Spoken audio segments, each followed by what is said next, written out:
મહેસાણા જિલ્લાના Becharaji police station ખાતે સરસ્વતી અધ્યાપન મંદિર પીટીસી કોલેજ બેચરાજીના તાલીમાર્થીઓની શૈક્ષણિક મુલાકાત યોજાઈ।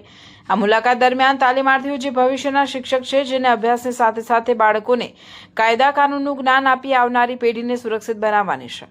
આ હેતુને ધ્યાનમાં રાખી ઉપસ્થિત પોલીસ અધિકારી હેડ કોન્સ્ટેબલ રમેશભાઈ અને રિંકુબેન દ્વારા પોલીસ વિભાગની કામગીરી, કાયદો અને વ્યવસ્થા જાળવણી તથા નાગરિક સુરક્ષા અંગે વિસ્તૃત માહિતી આપી હતી।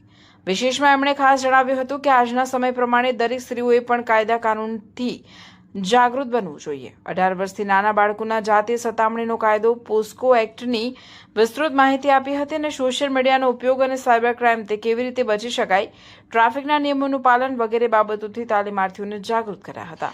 બેચરાજી પોલીસ સ્ટેશનની ઉમદા કામગીરીની ખાસ નોંધ લેવાઈ હતી। Special report Mahadev Panchal.